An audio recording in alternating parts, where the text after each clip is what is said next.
आंबेडकरांनी आपल्याला दिलाय तो न्याय आणि हक्क मागत आहोत। सगळ्यात पहिल्यांदा आपली लाजिरवाणी गोष्ट आहे, ज्या देशात आपण राहतोय, जे लोकशाहीच्या माध्यमातून देश चालतोय, जे संविधानावर देश चालतोय, त्या देशात आज विद्यार्थी जेव्हा लाखो विद्यार्थी, हजारो विद्यार्थी न्याय मागण्यासाठी रस्त्यावर उतरतात, तेव्हा तुम्ही त्याच्यावरती लाठी मारतात, त्यांना मारून टाकतात। हा कुठचा न्याय आहे? हा कुठचा लोकशाही आहे? ही कोणती न्याय व्यवस्था आहे? कोणती शिक्षण व्यवस्था आहे?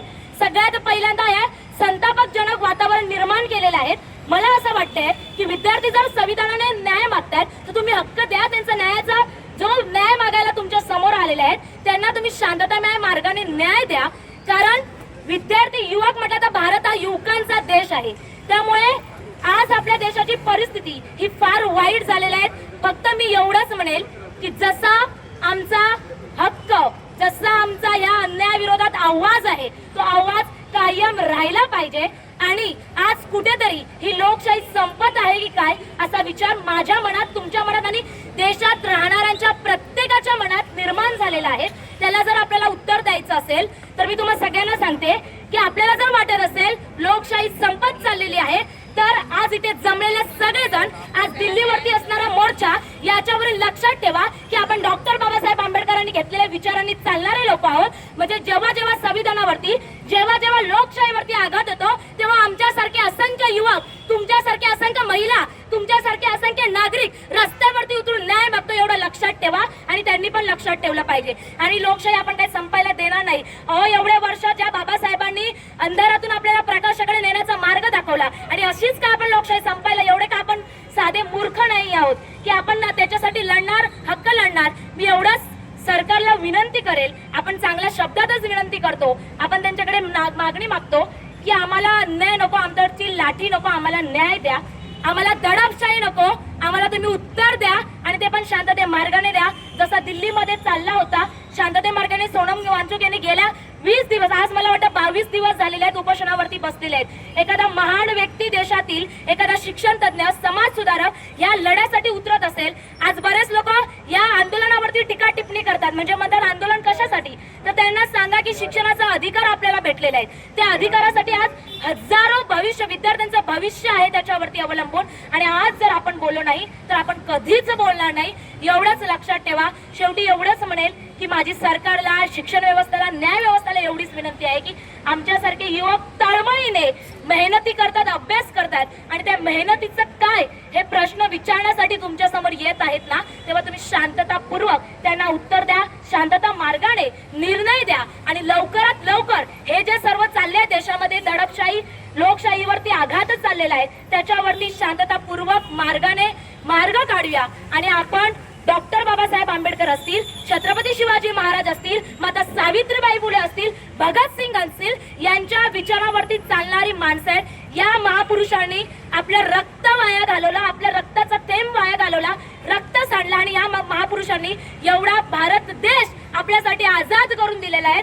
आणि आज याच मला असं वाटतंय, हा फक्त आपल्या युवकांवरती, हा फक्त इथल्या स्थानिकांवरती आघात नाही, तर महापुरुषांच्या विचारांवरती सुद्धा आघात आहे असं मला देखील वाटायला लागतं। कारण डॉक्टर बाबासाहेब आंबेडकर म्हणतात की लोकशाही म्हणजे काय, तर रक्ताचा एक थेंबही न सांडता सामाजिक, राजकीय, आर्थिक क्षेत्रात क्रांती घडवणे म्हणजे लोकशाही। मग आज त्यांना आपल्याला विचारावंसं वाटतं, जे विद्यार्थ्यांच्या डोक्या फोडली जातात, तर ही लोकशाही का आपली?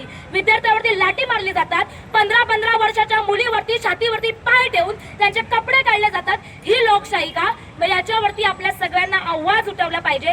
पण आपण जे चाललंय ते शांतते मार्गाने करूया, एवढीच मी तुम्हाला विनंती करते। आता सगळे मोठ्या संख्येने आहेत, खरं तर तुमचा सर्वांचा आभार की आपण सजग नागरिक म्हणून जागृत आहोत आणि या आंदोलनाला आलेलो आहोत। त्यामुळे तुम्हा सर्वांच्या आधी मनापासून आभार की तुम्ही या लढ्यात सहभागी झालात।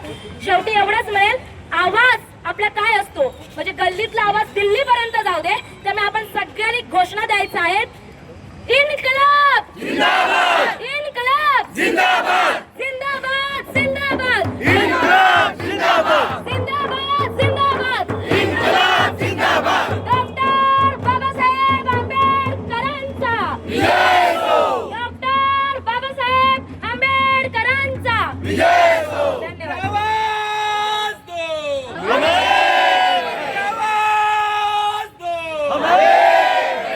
डॉक्टर बाबासाहेब आंबेडकरांचा या देशातली तरुण पिढी जर रस्त्यावर आली, आज आपण इथे एकत्र जमलोय एनर्जीने फुल. कारण काय झालंय, कारण आपल्याला सगळ्यांना माहिती आहे किती किती लाजवाणी गोष्ट आहे ती की कसं मारलं गेलंय. हमने किसी गलत चीज पे मुद्दा नहीं उठाए थे. हमारा मुद्दा किसी गलत चीज को लेकर नहीं था. हमारा मुद्दा देश के एजुकेशन सिस्टम पर था. हमारा मुद्दा देश के विद्यार्थियों पर था. जिन बच्चों की जान गई है उन पे हमारा मुद्दा था. हमारा मुद्दा हमारे देश के भविष्य को लेकर था और उस पे हमें मारा गया. त्याच्यावरून आमची मारहाण केली गेली. किती वाईट गोष्ट आहे हे. तर याचाच नकार करण्यासाठी, निषेध करण्यासाठी आज आपण एकत्र इथे जमलो आहेत. तर सगळ्यांनी फुल एनर्जीने आपले जे काय आपण बोललोय की कोणावरती वैयक्तिक टिप्पणी न करता, किसी से भी हमें नफरत नहीं है. हमारे डॉक्टर बाबा साहेब आम्बेडकर ने हमें हमेशा प्यार का रास्ता दिखाया है, प्रेम से अच्छे से बोलना सिखाया है. तो हम किसी को भी गाली गलौज ना किए, किसी को वैयक्तिक टिप्पणी ना करते हुए आज का हमारा मोर्चा सक्सेसफुल करेंगे. तो मैं इतना ही कहना चाहती हूँ और इतना कहना चाहूंगी कि संविधान ने जो सिखाया है उस पर अमल करते हुए आज हम आगे बढ़ रहे हैं. तो मैं इतना ही कहना चाहूंगी कि संविधान संविधान गलत आवाज दूसरों की हम बर्दाश्त नहीं करेंगे, नहीं करेंगे. दूसरों की गलत आवाज बर्दाश्त नहीं करेंगे. तो इसी चीज को लेकर हम आगे बढ़ते प्रेम और एकता के साथ, किसी को बगैर कुछ गलत बोले. शुक्रिया. तिची नग्नता आपण या 20 तारखेला पाहिलेली आहे. मी या ठिकाणी, तुम्ही सर्वजण या ठिकाणी ताकदीने जमलेला आहात, त्याबद्दल तुम्हाला मी क्रांतिकारी सलाम, जय भीम आणि लाल सलाम पेश करतो. आज या ठिकाणी आपण बघितलं की विद्यार्थ्यांना पायदळी तुडवण्याचं काम इथल्या सरकारने केलेलं आहे. त्यामुळे तो एक काळा दिवस म्हणून आपल्याला इतिहासात बघावा लागणार आहे. तो काळा दिवस यासाठी मी धन्यवाद त्या मीडियालाही देतो की या देशात विद्यार्थ्यांचं आंदोलन चालू असताना ते विराट कोहली आणि रोहित शर्मा यांची रिटायरमेंट दाखवत आहे. ही या देशाची लोकशाहीची शोकांतिका आहे. मी त्या पोलिसांनाही धन्यवाद करतो की या ठिकाणी लोकशाही मार्गाने जर आम्ही आंदोलन करत असू तर कोणत्या पद्धतीने तुम्ही आमची मदत करत आहात. तुम्ही आमच्या आया बहिणीवर लाठीने मारत आहात, त्यांच्या प्रायव्हेट पार्टवरती तुम्ही मारत आहात. ही आमची लोकशाही आहे. आम्हाला लाज वाटते की आम्ही कोणत्या देशामध्ये उभे आहोत. त्याचबरोबर या एका महिन्यामध्ये म्हणजे पालकांनी आपल्या मुलांना कष्ट करून शिकवायचं, आपल्या कमाईच्या दिवसाच्या कमाईचा अर्धा हिस्सा आपण त्या मुलांच्या शिक्षणावर घालत असतो आणि या देशात त्याच पालकांच्या विरोधात या सरकारने काम केलेलं आपल्याला दिसून येत. हे काय करतायत? दर महिन्याला एक पेपर फुटतायत. दर महिन्याला असे 10 वर्षामध्ये 152 पेपर फुटलेले आहेत या देशामध्ये. आज घडीला ही आपल्या व्यवस्थेची नग्नता आपण पाहतोय. त्याचबरोबर तुम्हाला या त्यांचा ध्येय आणि धोरण आपल्याला पूर्णपणे दिसून येत आहे की तुम्हाला गुलाम बनवण्याचं काम ही व्यवस्था करत आहे. तुम्हाला शिक्षण बंद केलं की तुम्ही फक्त गुलाम या देशाचे आहात हे सांगण्याचं या ठिकाणी काम हे सत्ताधारी करत आहे. अजून त्यांचा मानस हा आहे की या देशामध्ये शिक्षण जर तुम्हाला मिळालं नाही तर या देशामध्ये जे जे कायदे ते करत आहेत त्या कायद्यावर तुम्ही आवाज उठवू शकत नाही, हे त्यांचे मानस आहे. त्याच्यामुळे पुन्हा एकदा धर्माचं राजकारण, जातीचं राजकारण देशामध्ये करायचं आणि पुन्हा एकदा समाजामध्ये तेढ निर्माण करण्याचं काम ही व्यवस्था करताना आपल्याला दिसत आहे. अजून एकदा आपण या लढ्यामध्ये आपण एकच मानस घेऊन उभे आहोत की आम्ही आमच्या न्यायासाठी आणि शिक्षणासाठी हा संघर्ष करत आहोत. ही आझादी आम्हाला त्यासाठी दिलेली आहे. ही आझादी आम्हाला बाबासाहेबांनी दिलेली आहे. ही तुम्ही आम्हाला दिलेली एका नेत्याने दिलेली आझादी नाही आहे, हे आम्ही या ठिकाणी सांगण्यासाठी आलो. ही आझादी आम्हाला बोलायला देते. ही आझादी आम्हाला बोंब मारण्यासाठी देते. ही आझादी आमच्या प्रश्नांवर उभं राहून तुम्हाला प्रश्न विचारण्याची देते आणि ही आझादी टिकवण्यासाठी तुम्ही या ठिकाणी मोठ्या संख्येने उपस्थित राहिला त्याबद्दल मी पुन्हा एकदा तुमचे आभार मानतो, तुम्हाला धन्यवाद करतो आणि या आंदोलनामध्ये तुम्ही असेच आमच्या सोबत राहा ही विनंती करतो आणि थांबतो.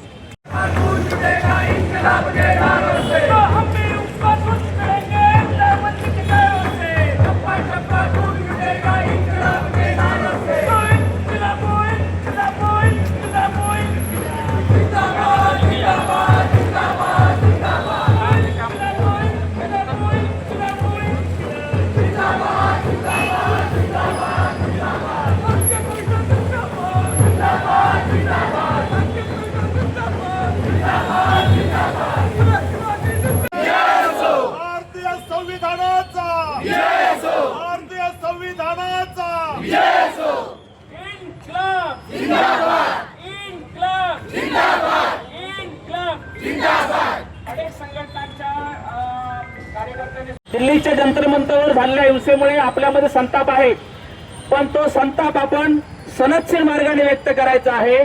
कुणालाही शिवीगाळ न करता, शिवीगाळाची घोषणा न करता आपण शांततेने मोर्चा काढायचा आहे. नंबर 1. नंबर 2, या मोर्चामध्ये काही असामाजिक तत्व घुसण्याचं शक्यता नाकारता येत नाही. ते देणार आहे त्या सूचना आपण नीटपणे ऐकून घ्यायचं आहे. आम्ही काल पोलिसांना नोटीस दिल्यानंतर रात्री 12 वाजता जिल्हाधिकाऱ्यांनी मनाई बंदीचा हुकूम काढलेला आहे. या देशातल्या सरकारनं मंजूर नाही, जो घटनेने आम्हाला अधिकार दिला आहे, आणि त्यामुळे आमची नोटीस गेल्यानंतर रात्री 12 वाजता मनाई बंदीचा हुकूम काढलेला आहे. पण आपण सगळे संविधान मानणारे माणसं आहोत. आम्ही सगळे शांततेने आमचा प्रश्नासाठी झगडणारी माणसं आहोत. त्यामुळे लॉ अँड ऑर्डर कायम ठेवून आमच्या प्रश्न सोडवण्यासाठी आम्ही प्रयत्न करणारी माणसं आहोत. त्यामुळे 2-3 गोष्टी लक्षात ठेवायच्या. मनाई बंदीचा हुकूम आहे. असं असलं तरी आपण शांततेने इथून प्रांत कार्यालयापर्यंत आपण रॅलीने जायचं आहे.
थोडस आपल्या समोर विशद करतो.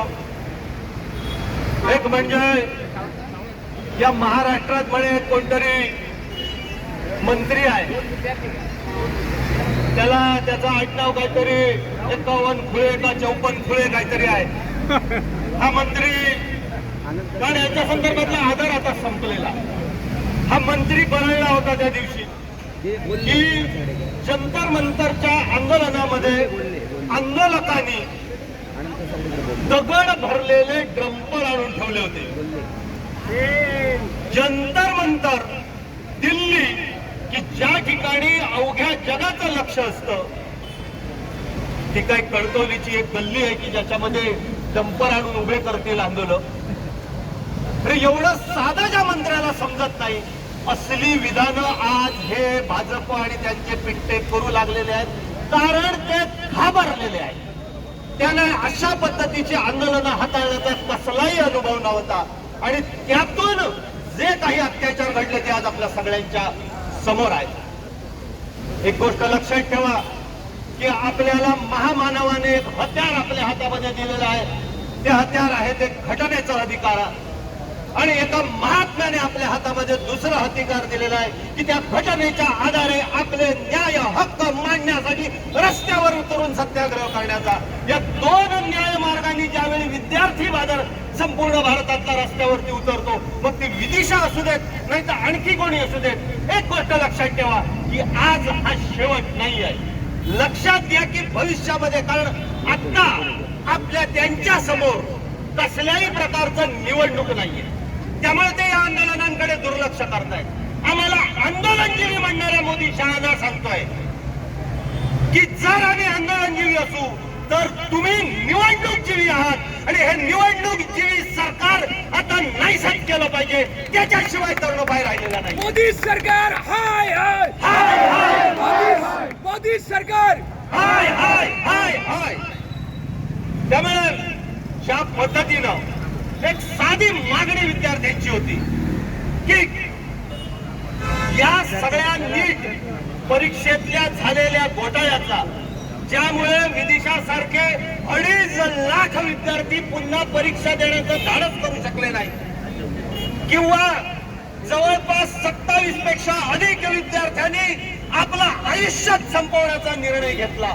एवढी प्रचंड निराशा मगाशी ज्या पद्धतीने वक्शाने सांगितलेले आहे की हे केवळ नीट परीक्षेचं पेपर फोडण्याचं कारस्थान नाहीये, तर तुम्हाला, बहुजन समाजाला, सर्वसामान्य विद्यार्थ्यांना त्यांच्या भविष्याला अंधकारमय करून पुन्हा एकदा ती पेशवाई व्यवस्था आणण्याचा विचार या सगळ्या षडयंत्रामध्ये आहे ही बाब आपण लक्षात ठेवा. एक साधी मागणी होती विद्यार्थ्यांची की धर्मेंद्र प्रधानांनी जबाबदारी स्वीकारून राजीनामा द्यावा. एवढी जर एक मागणी पुरी करू शकत नसेल तर आज या भारतातला रस्त्यावरती उतरलेला प्रत्येक विद्यार्थी अभिजित तिटके असेल, प्रत्येक विद्यार्थी सोनम वांगचुक असेल, प्रत्येक विद्यार्थी राहुल गांधी असेल, प्रत्येक विद्यार्थी अखिलेश यादव असेल, प्रत्येक विद्यार्थी उद्धव ठाकरे असतील आणि अशा पद्धतीने नेतृत्व करून हे सरकार उलटून टाकल्याशिवाय राहणार नाही. एकच गोष्ट सांगतोय आणि सांगतोय की जर धर्मेंद्र प्रधानांनी राजीनामा दिला नाही तर आम्हाला मोदींचाच राजीनामा मागावा लागेल. जय हिंद, जय हिंद. सोडून या कणकवलीच्या ठिकाणी ती या ठिकाणी येते, आपले विचार त्या ठिकाणी प्रगट करते आणि हे विचार एक त्या चिकित्साचे नाहीये तर त्या समस्त भारतातील विद्यार्थ्यांचे आहेत. जेव्हा विद्यार्थी रस्त्यावर येतो, जेव्हा महिला रस्त्यावर येतात तेव्हा या शासनाचा किंवा कोणत्याही सरकारचा करणे हा आजपर्यंतचा इतिहास आहे. हे जे सरकार आहे मुख में राम आणि बगल में शुरी असं म्हटलं तर ते चुकीचं होणार नाही. कारण रामाने शिकवलंय का? अरे काय राम असू दे, कृष्ण असू दे, अल्लाह असू दे, रहीम असू दे, कोणी असू दे, बुद्ध असू दे, रामाने हे शिकवलंय. आणि इतिहास काढून वाचा जरा. आणि जर अशा आता इतिहास जर तुम्ही शिकवणार असाल, किंवा इतिहास जर तुम्ही बदलणार असाल, बदलणार म्हणतो मी, आणि ती शिक्षण व्यवस्था जर तुम्ही बदलणार असाल तर हे आम्ही कधी खपवून घेणार नाही. हे आपण सर्वांनी लक्षात घेतलं पाहिजे. एकच गोष्ट या ठिकाणी सांगतो या निमित्तानं की याच्या मुळामध्ये असणारी जी मानसिकता आहे ती तुमचं आमचं सर्वांचं शिक्षण बंद करण्याचं आज अंकुश कलम शिक्षण व्यवस्थेमध्ये आहे. अंकुश कलम सर या ठिकाणच्या शाळा किती बंद होत चालत आणि बंद होत आहेत त्याचं तुम्ही साक्षीदार आहात. त्या विरोधामध्ये मूळ ते आहे लक्षात घ्या की ही सारी व्यवस्था नष्ट करण्याचं काम हे मनोवादी सरकार करते. त्यांचा अजेंडा तो आहे आणि हा अजेंडा घेऊन आपण स्वस्त बसणार आहोत का हा खरा प्रश्न आहे. त्यामुळे या दृष्टीने तुम्ही विचार करा एवढंच या प्रसंगी सांगतो. आणि या निमित्तानं त्यांनी जो काही जालियनवाला बाग हत्याकांड जे घडवलंय त्या दिल्लीमध्ये जी त्यांनी पुनरावृत्ती केली आहे हा इतिहास रक्त रंजित खरं म्हणजे इतिहास कोणत्याही सरकारचा कोणत्याही नेत्याचा मग कोणाचाही असू दे तो इतिहास आहे. हा इतिहास कसा लिहिला जावा आणि तुमचा रक्तरंजित इतिहास लिहिला जाईल भविष्य काळामध्ये हे मात्र तुम्ही विसरू नका. आणि तुम्हाला जनता या पुढची आताची जनता कधी माफ करणार नाही. आम्ही या सर्व गोष्टींचा तुमचा निषेध करतो. शिक्षक भारतीच्या वतीने तुमचा निषेध करतो. तुमच्या सर्वांनी या ठिकाणी सिंधुदुर्ग जिल्ह्यामध्ये संपूर्ण देशवासियांना आधार देण्यासाठी या ठिकाणी मानसिकता तुमची घेऊन या ठिकाणी हजर राहिला त्याबद्दल तुमचं कौतुक करतो आणि या ठिकाणी थांबतो. धन्यवाद. जय भीम, जय श्रीराम. समाज सुधारक क्रांतीसूर्य ज्योतिबा फुले, आरक्षणाचे जनक छत्रपती शाहू महाराज, रयतेचे राजे शिवाजी महाराज या सर्व समतावादी महापुरुषांना मी वंदन करतो. बंधूंनो, आज आपण या ठिकाणी अतिशय एका देशातील आपल्या या महत्वाच्या ज्वलंत प्रश्नासाठी सर्वजण एकत्र आलो आहोत. हे सरकार आंधळ झालं आहे. या सरकारला कळत नाही की आपण कोणाला मारतो. आमची मुलं, आमचे तरुण, आमच्या मुली यांची डोकी फोडली जात आहेत. इतकंही सरकार आंधळ झालेलं आहे. 12 वर्ष झाली या सरकारला आपण या सत्तेमध्ये बसवलेलं आहे आणि सत्तेमध्ये आल्यापासून या सरकारने जर काय केलं असेल तर आज संविधानाचे हे मारेकरी आहेत. मुलांच्या भविष्याचे, तरुणांच्या रोजगाराचे, महिलांच्या अस्मितेचे, शेतकऱ्यांचे शेतीचे, लोकशाही, समता, न्याय या विचारांचे खऱ्या अर्थाने शत्रू आहेत. आणि म्हणून आम्ही सर्वांनी सावध व्हायला पाहिजे की यापुढे या सरकारला सत्तेत ठेवायचं की नाही तो निर्णय आम्ही घेतला पाहिजे. म्हणून आज या देशामध्ये आज या तरुणांचं भवितव्य हे धोक्यात आलेलं आहे. विषयासाठी जमलेलो आहोत. भारत सरकारने आमच्या तरुण पिढीवर लाठीचार्ज केलेला आहे. माझ्या भगिनींवर लोक त्या ठिकाणी हात घालून त्यांचा व्यभिचार विस्कळवण्याचा, त्यांची मानसिक स्थिती बिघडवण्याचा प्रयत्न केला आहे. तुम्ही लाडकी बहीण योजना आणता आणि आमच्या बहिणींना निवडणुकीपुरते लाडकी बहीण करता. आज कुठे गेली तुमची लाडकी बहिणींना? त्याच लाडक्या बहिणींवर तुम्ही दांडे उचलता, त्याच लाडक्या बहिणींचं करिअर खराब करण्याचं बोलता. बघायचं आमच्या सिंधुदुर्ग जिल्ह्यातील सावंत विद्यार्थिनी ती सांगते की यापुढे मी नीट देणार नाही. मग कसं आमचं भारत उज्ज्वल होणार आहे? कसा युवक आमचा शिकणार आहे? आज युवकांची ताकद जर तुम्ही अशी नष्ट करत असाल, तुमचं शैक्षणिक धोरण काय? तुम्ही मागच्या 8वी पर्यंत पास म्हणून सांगितलात. 8वी पर्यंत पास करून कधी विद्यार्थी होतो का? काँग्रेसच्या काळात, इंदिरा गांधीच्या काळात भारत स्वतंत्र झाला तरी एक विद्यार्थी पहिलीच आठवड्याला बसत होता म्हणून तो चांगला शिकत होता. विद्यार्थी हुशार विद्यार्थी पुढे जात होते. तुम्ही 152 पेपर फोडता. 152 पेपर फोडल्यानंतर त्या 152 विद्यार्थी परीक्षेला का बसतील? अर्जच भरणार नाही. तुम्ही अर्ज भरून घेता, नोकरी भरतीची हमी दाखवता, 1000 रुपये तुमची फी असते आणि अचानक जाहीर करता पेपर फुटल्यामध्ये परीक्षा रद्द झाली. ते 1000 रुपये मागे देण्याचं धोरण काय? तुम्ही फक्त फंड गोळा करण्याचा प्रयत्न करताय. 800 कोटी रुपये तुम्ही परीक्षेच्या माध्यमातून गोळा केलेला आहे. त्याचा हिशोब तुम्ही कधी देणार? फक्त दांडे गाळले, पोलिसांची भीती दाखवता. हो, पोलिसांची भीती दाखवण्याची एकदा आमने सामने तुम्ही या. आमचं आव्हान आहे मोदी सरकारला, तुम्ही एकदा आमने सामने या आणि आमच्यासमोर लढा. आम्ही युवक काय करतो, आमची युवकाची ताकद काय आहे तुम्हाला दाखवून देऊ. आणि तुम्हाला एक शब्द आहे की येणाऱ्या काळामध्ये तुमचं तक्का आम्ही हलवणार. कारण छत्रपती शिवाजी महाराजांनी एकटे जाऊन दिल्लीचं तक्का हलवलं होतं.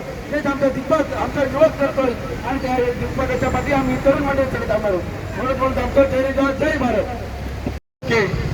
आणि वांगचूक सर गेले 22-23 दिवस उपोषणाला दिल्ली या ठिकाणी जंतर मंतरवर बसलेले आहेत. आणि त्यानंतर काल 20व्या दिवशी जो सरकार पुरस्कृत आमच्या देशाचं भवितव्य, उज्ज्वल भवितव्य, जी आपली युवक तरुण पिढी आहे, त्या पिढीवर बेछूट लाठी हल्ला केला. मुलींच्या छाताड्यावर उभे राहिले. ते RSS आणि भाजप पुरस्कृत गुंड होते आणि ह्या त्यांच्या कपड्यांवरती कुठे पाटी, नाव असं काही नव्हतं. माझं त्यांना एवढंच सांगायचं आहे कणकवलीमधून, तुमच्यात हिंमत असेल तर समोर समोर होऊन जाऊ दे, आमच्यावर लाठीचार्ज करा, आम्ही तुम्हाला दाखवून देऊ लाठीचार्ज कसा करतात ते. त्याच्यानंतर जर परत भविष्यात कुठल्याही विद्यार्थ्यावर, कुणावर हल्ला केला तर आम्ही कोणाचीही घाई करणार नाही. आम्ही सुद्धा इथून दिल्लीपर्यंत पोहोचू, आम्ही सुद्धा त्या आंदोलनात सामील होऊ.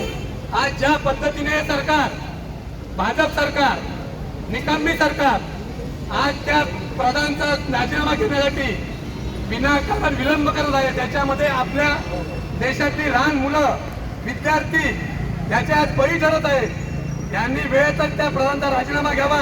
या देशाच्या तरुण पिढीपेक्षा हा प्रधानचं पद आम्हाला महत्वाचं नाही, कोणाचाही मंत्रिपद महत्वाचं नाही, मोदी सुद्धा महत्वाचा नाही. आम्हाला या देशात आमची नवीन तरुण पिढी, आमची मुलं, आमचे विद्यार्थी आणि आमच्या मुलांचं शिक्षण आम्हाला महत्वाचं आहे. इथे खूप हिंदुत्वावर याच्यावर बोललं जातं. आज पोलीस बाहेर पडत नाही, सगळे बेहद लपलेले आहेत. आज जे विद्यार्थी मारतायत, आमची मुलं मारतायत, याच्यावर कोणी बोलायला तयार नाही आहे. इतर वेळेला हिंदू, मुस्लिम आणि ह्या विषयावर चर्चा केली जाते. आज सगळेच्या सगळे बेहद लपून बसलेले आहेत, कुठेही दिसत नाहीये. त्याने आता बाहेर पडावं आणि या मेलेल्या मुलांच्या मृतदेहावर बोलावं, हीच आमची अपेक्षा आहे. आणि ताबडतोब अमित शहा, मोदी यांनी त्या प्रधानचा राजीनामा द्यावा, पण स्वतःही नैतिक जबाबदारी पाळून आपणही आपल्या पदाचा राजीनामा द्यावा, असं या करून तुम्ही घोषित करतो. यानंतर चर्मकार चालू होतं आणि या शांततापूर्ण वातावरणात चालू असताना सुद्धा सरकारला असंवेदनशील सरकार त्याच्याकडे 20 दिवस गेलं नाही. थोडक्यातच आपलं म्हणणं मांडेन की 20 दिवस त्या ठिकाणी गेलं नाही. 20 दिवसात त्यांना तडजोड करून ते उपोषण मागे घेण्यास लावलं पाहिजे होतं. शिक्षण मंत्र्यांचा राजीनामा द्यायला लावलं पाहिजे होतं. पण तसं न होता त्या विद्यार्थ्यांवरती 21 दिवस झाल्यानंतर सोनम वांगचुक यांना पांढऱ्या चादरी घेऊन उचललं गेलं आणि उचलून हॉस्पिटलमध्ये जमा केलं गेलं. आणि त्यानंतर विद्यार्थ्यांवरती एक भ्याड हल्ला त्या ठिकाणी हल्ला करण्यात आला. खरं म्हणजे ह्याचा निषेध करावा तेवढा थोडा आहे. शिक्षण मंत्र्यांनी आपला राजीनामा दिलाच पाहिजे, धर्मेंद्र प्रधान यांनी राजीनामा दिलाच पाहिजे. पण ह्याबरोबर मला असं वाटतं की ज्या विद्यार्थ्यांवरती हल्ला झाला त्या विद्यार्थ्यांवरती हल्ला कोणी केला तर गृहमंत्रालयाने केला, गृहमंत्र्यांच्या खात्याने केला. त्यामुळे ह्या विषयामध्ये गृहमंत्री अमित शहा यांनी सुद्धा राजीनामा दिला पाहिजे ह्या मताचा मी आहे. कारण विद्यार्थ्यांवरती हा भ्याड हल्ला झालेला आहे.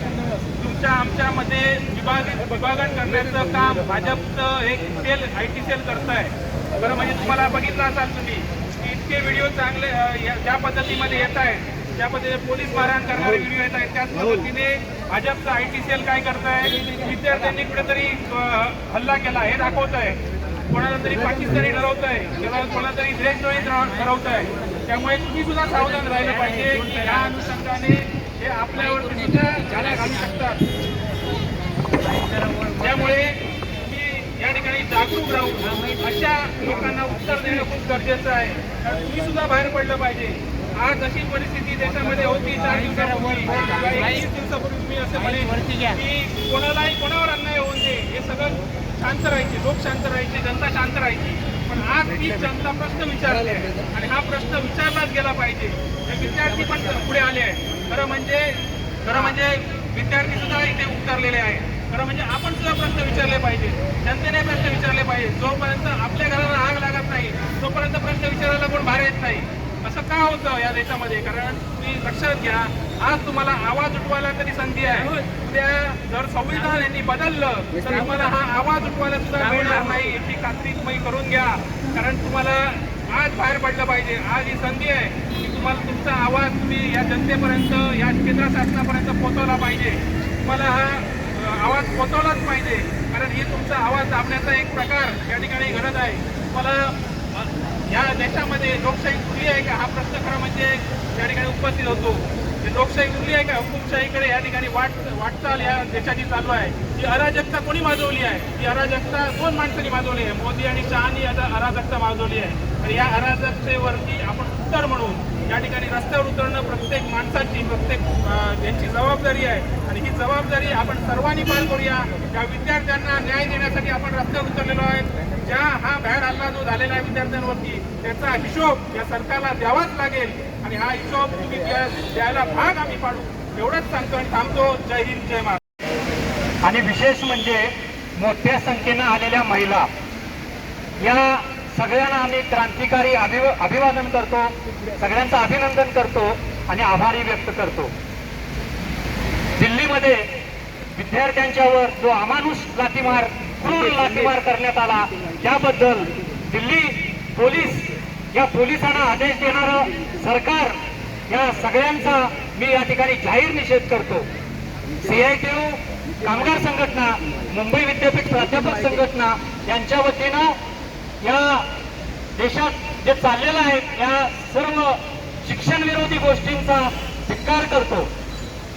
दिल्लीत काय घडलं हे आपण सगळ्यांनी टीव्हीच्या स्क्रीनवर, मोबाईलच्या स्क्रीनवर पाहिलेलं आहे. त्यामुळं त्याबद्दल मी बोलणार नाही. पण ह्या सगळ्याच्या मागे जे षडयंत्र आहे त्याबद्दल 1 किंवा 2 मिनिटात मी बोलणार आहे. डॉक्टर बाबासाहेब आंबेडकरांनी आपल्याला सांगितलं, शिका, संघटित व्हा, संघर्ष करा. त्यांनी आपल्याला सांगितलं, शिक्षण हे वाघिणीचं दूध आहे, जो पिल तो गुरगुरल्याशिवाय राहणार नाही. हा आमच्या बाबाचा संदेश आम्हाला आहे. आपला जसा बाप आहे, बहुजनांचा बाप आहे, तसा त्यांचा सुद्धा एक बाप होता. तो काय सांगतो? दलितांनी शिकायचं नाही. तो सांगतो ओबीसीनी शिकायचं नाही. तो सांगतो महिलांनी शिकायचं नाही. 4 भिंतीच्या बाहेर पडायचं नाही. चूल आणि मूल सांभाळायचं. आणि त्या बापाची औलाद आज सत्तेत आलेली आहेत. आणि ती मग अप्रत्यक्षरित्या संविधानाचा आधार घेऊन, संविधानाचे फळवाटांचा वापर करून हे शिक्षण महिलांच्या पासून, बहुजनांच्या पासून, सर्वसामान्य गोरगरिबांपासून कसं हिरावून घेता येईल याचा प्रयत्न करत आहे. त्यामुळं आज आपण टीव्हीमध्ये पाहतो, लोक म्हणतात की नीटची परीक्षा दुसरी सुरळीत झाली. तर फक्त नीटच्या विरोधात हा लढा नाहीये. नीटच्या विरोधात तर आहेच.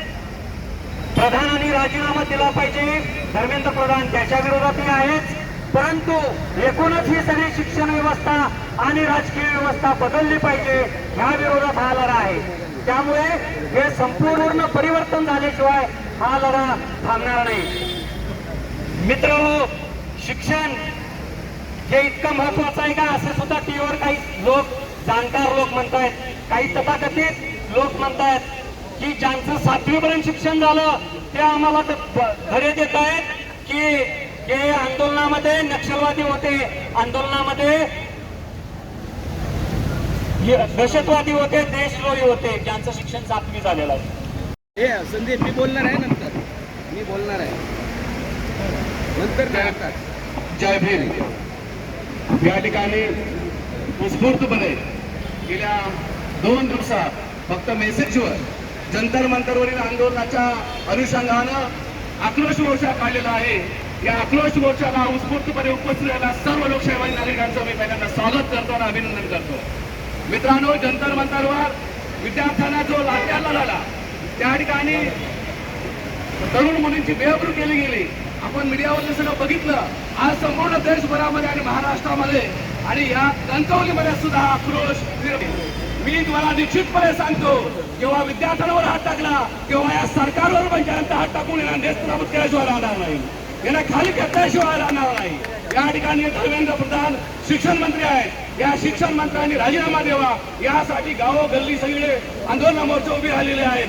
तरी सुद्धा कातडी येण्यासारखे असताना धर्मेंद्र प्रधान कोणत्याही प्रकारे या आंदोलनाला दाद देत नाही. आणि सगळ्यात कहर म्हणजे सगळ्यात पारदर्शकतेचा अभाव हा तो निर्माण करणारे नरेंद्र मोदी धर्मेंद्र प्रधान यांना अभय देत आहेत. त्याचा जाहीर निषेध करतो. मित्रांनो, 20 विद्यार्थ्यांनी आत्महत्या केल्या, 20 विद्यार्थी कुटुंबाला नाही झाले. आज त्या 20 कुटुंबाला सरकार मदत करणार आहे की नाही हा जाब विचारायचा आम्हाला होता. म्हणून दिल्लीमध्ये आम्ही सगळे एकत्र झालो होतो.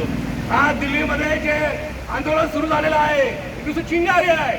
भाजपने लक्षात ठेवावं की भविष्यामध्ये या चिंगारीचा वणवा पेटून हे भाजप सरकार नेस्तनाबूत झाल्याशिवाय राहणार नाही याचा मला पूर्ण विश्वास आहे. या कणकवलीमध्ये एवढ्या मोठ्या प्रमाणामध्ये लोक काही मिनिटांमध्ये काही दिवसामध्ये या आंदोलनात सहभागी होतात हे सत्ताधाऱ्यांनी लक्षात ठेवावं. तुम्हाला वाटत असेल की आम्ही पैशाच्या ताकदीवर त्या ठिकाणचे मतदार विकत घेऊ, पण भविष्यामध्ये हे विद्यार्थी आणि पालक तुम्हाला सत्तेतून खाली घेतील असं मला 100% खात्री आहे. आणि पुन्हा एकदा सांगतो, जर या भाजप सरकारने या आंदोलनाची दखल घेतली नाही तर हे आंदोलन सिंधुदुर्ग जिल्ह्यामध्ये सुद्धा मोठ्या प्रमाणामध्ये आम्ही उभं करू एवढं सांगतो थांबतो. जय भीम.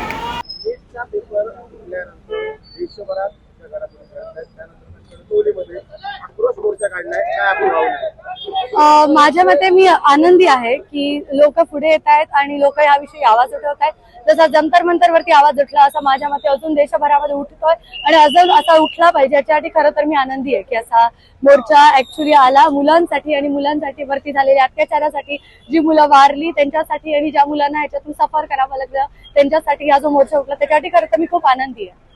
आपण सिंधुदुर्ग जिल्ह्यातील एक विद्यार्थिनी आहात, ज्यांनी नीटची परीक्षा दिली होती.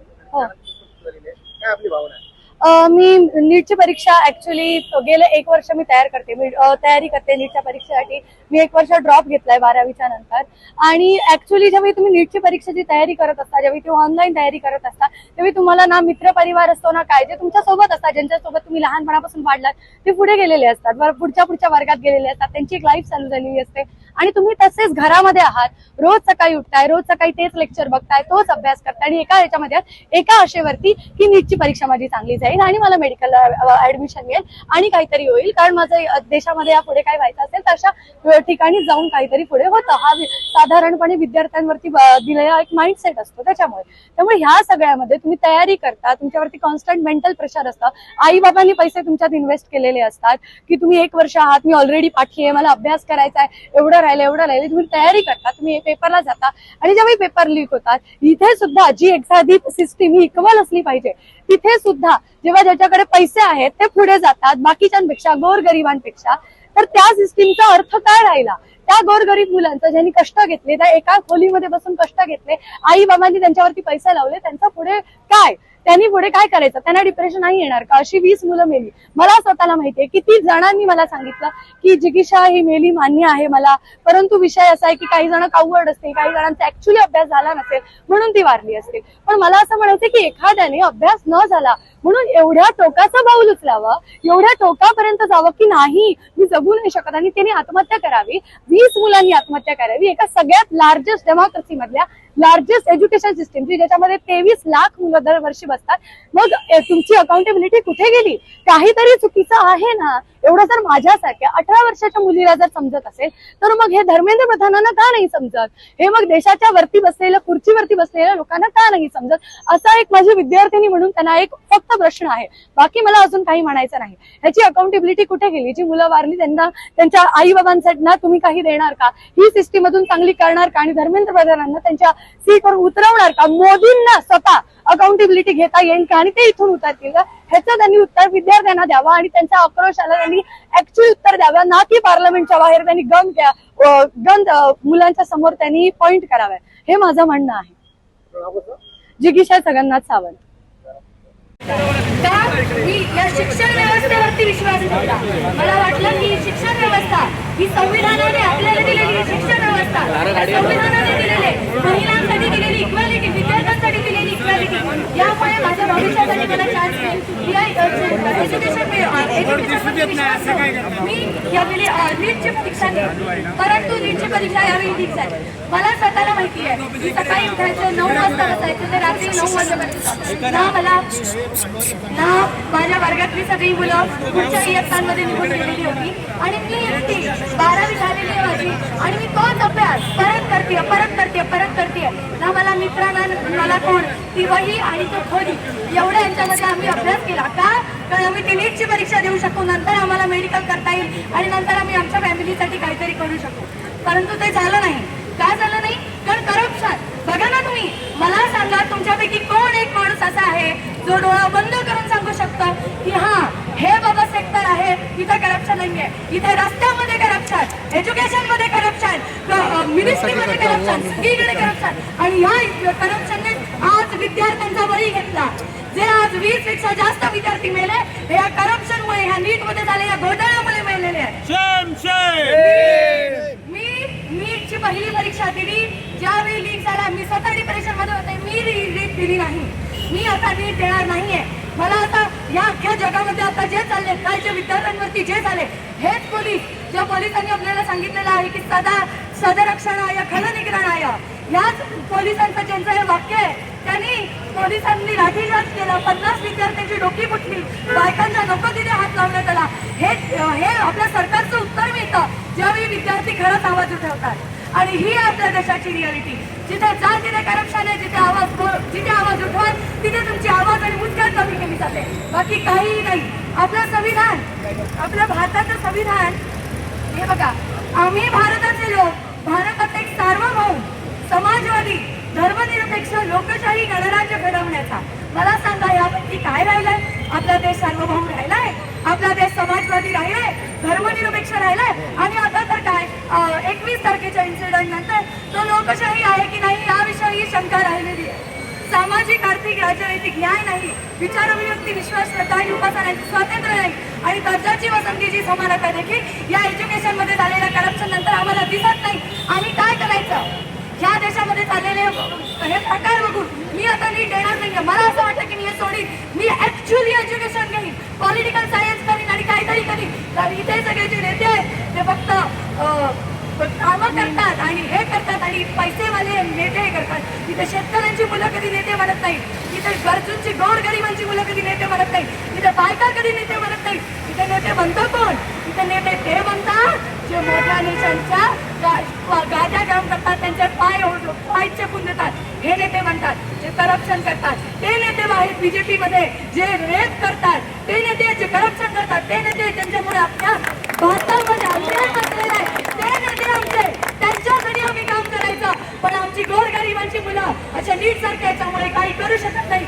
आमची मुलं नेते म्हणत नाही. आम्ही रायकडे असं यावं लागतं, करावं नाही केला जिंदाबाद. आम्ही नेते म्हणले पाहिजे, आम्ही काहीतरी केलं पाहिजे. हे आमचं राज्य आहे, तुम्ही आमचे नोकर आहात, आम्ही मालक आहोत. आमचा अधिकार झाला पाहिजे. धर्मेंद्र प्रधान राजीनामा द्या. आज माझ्यासारख्या अनेक मुलांचा तुमच्यामुळे नुकसान झालेलं आहे. अकाउंटेबिलिटी घ्या, एवढंच मी म्हणतो. ताज्या अपडेट्स आणि ताज्या बातम्यांसाठी आजच सबस्क्राईब करा आपला सिंधुदुर्ग डिजिटल न्यूज चॅनेल.